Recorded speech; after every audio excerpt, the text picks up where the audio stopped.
Hello, hello. Take your water sip. Get ready. We're going to go into downward facing dog, Adho Mukha Svanasana. And I feel like I like this time, 9:45 a.m. Pacific time. I feel like this is the time I'm going to try to make consistent for these lives in case you want to join me live and work on things with me. My point is to give you 5-minute mommy moves so that you can just get into it, understand the mechanics, see what's working, not working for your body, because it's different for every postpartum mom. I mean, we just gave birth, not too long ago for some of us. And it's like, our body's kind of coming into realignment and kind of there's opportunity for a new normal because it's never going to go back to the way it was.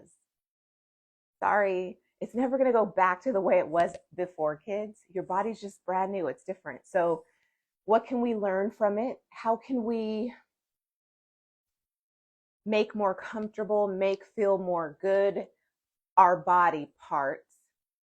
And so that's why it's important in these mommy moves that we're just kind of like focused on maybe one shape, one body part, as best as we can. Obviously, the full intention of our mommy moves is to incorporate the entire body because nothing should be overworking. And you work everything so you overwork nothing.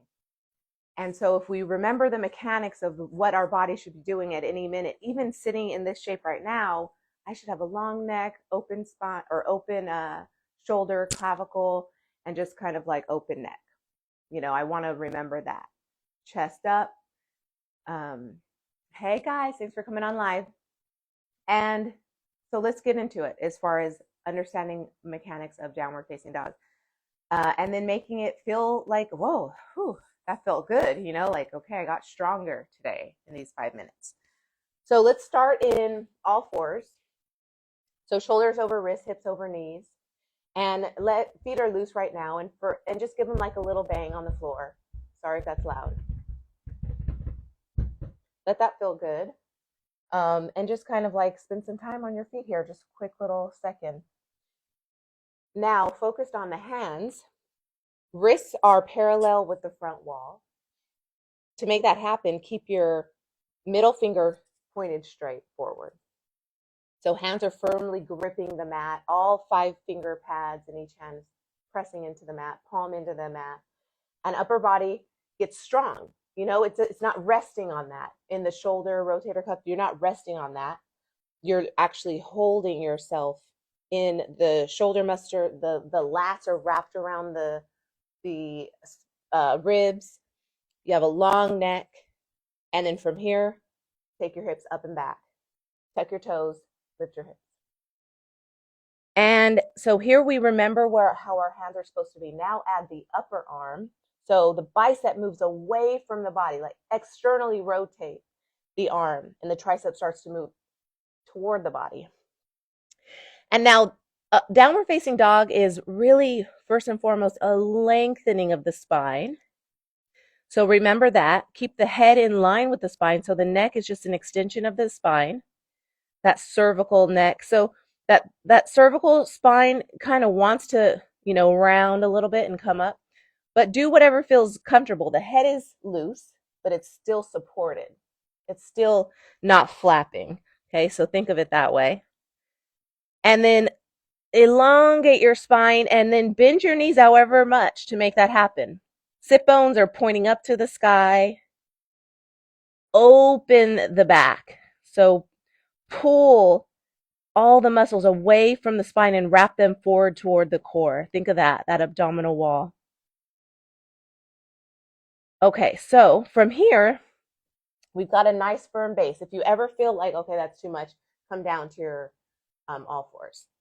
But in here, just kind of organically move. I like to pedal out my dog. I like to bring my feet on the wide edges of the mat and just push off and feel what that feels like. Oh, that's a nice little deep thoracic stretch. And then I'm literally just going to do what I normally do. Feel free to, copy or do whatever feels good to you. I even will come back with hip width distance in my feet and bring my right foot on the other side of my left. Stay there for a second. Come back. And then switch. Left foot on the other side of my right. Still with high hips. And back. All right, now as it comes to the straightening out the legs, because you think you've got to press your heels into the mat. And so people might advise, well, come, bring your palm on a block, your hands on blocks to bring the heel to the floor.